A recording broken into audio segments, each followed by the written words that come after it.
Amen. You see, there is such this trend. I pastor in Las Vegas. And it's an interesting place to pastor. Amazing people. This is what I loved pastoring. One thing I loved about Las Vegas pastoring there is they're a group of people and they're open for anything. They're up for anything.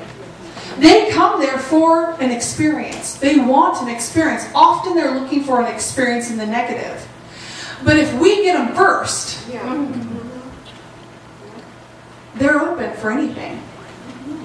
And we saw incredible things happen in Las Vegas because it's a bunch of broken people that just want a crazy experience.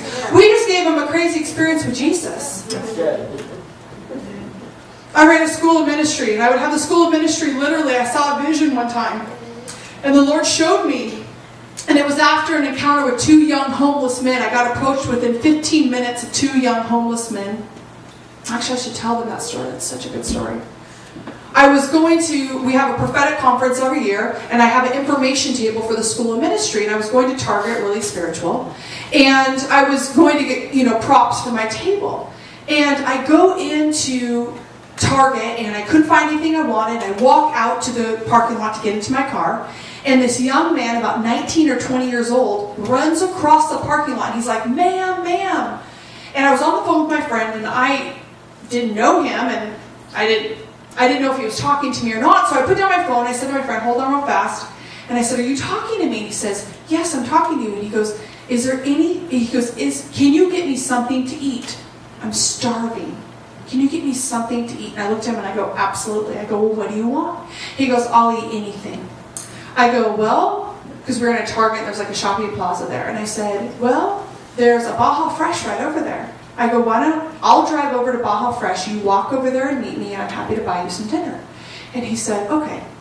So I go over there, and we walk in, and I say, "What's your name?" He says, "My name's Kyle." I said, "Kyle, what's going on with you?" And he said, "Well, I'm homeless, and this happened, and he just kind of gave me his life story. And we're at the cash register, and I'm just kind of listening, and then the lady's ready to take his order, and he's like, "Okay, I'll take 1 taco and a water." And I was like, "Oh, no. My God's not a 1 taco God. My God is like steak fajitas, and he's like extra chips, guacamole, large drink, and a cookie if you want it. That's my God.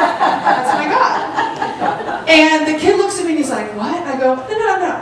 I go, "You asked the right person for dinner. You're going to get the best, because my God, my Jesus wants to give you the best. My Jesus isn't a 1 taco Jesus. My Jesus is steak and fajitas. Like, my Jesus is incredible. He's above and beyond. My Jesus is a lavisher. My God doesn't just meet your minimum needs. He goes above and beyond. That's who my God is." And he's like, "Well, okay." I go, if you don't want the steak fajitas, don't get them. But if you want that, in Baja Fresh World, that's the best. He's like, "Oh, I want that." So he orders it, and it takes about 10 minutes to make that. In that 10 minutes, I begin to hear a story of brokenness, discouragement, poor decisions, and absolutely no direction. And I begin to prophesy over this young man. As he was talking, the Lord was just downloading things about his childhood, his teenage years. And I began to speak to this young man. As tears began to roll down his cheeks, I said, "Isn't it time you think you gave Jesus a chance?" He goes, "Christa, I've tried that before." And I said, "Don't you think it's time you try it again?" He said, "Yeah." Took some time, led him to the Lord. Incredible. I'm walking out and I'm like, "Yes, I love that. That's awesome." I love it when the everyday happens. Those people that will never walk through the doors of a church, you just encounter them and it's awesome.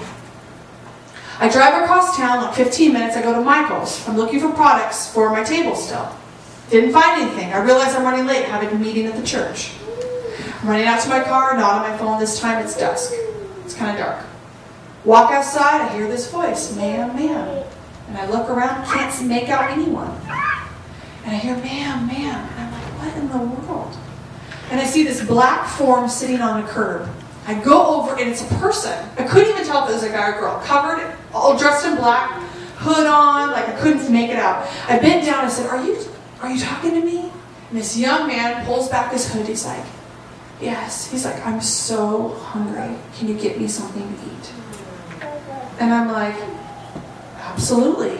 I'm like, why don't you walk over to this gas mart with me, and I'm happy to buy you some dinner.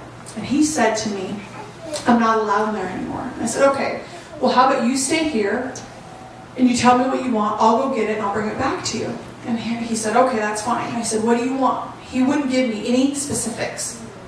So I said, okay, well, I'll go pick something out for you. Is that okay? And he said, okay. So I go over there, and I'm trying to hurry. And as I walk through the door, I said, God, I want this to be really personal.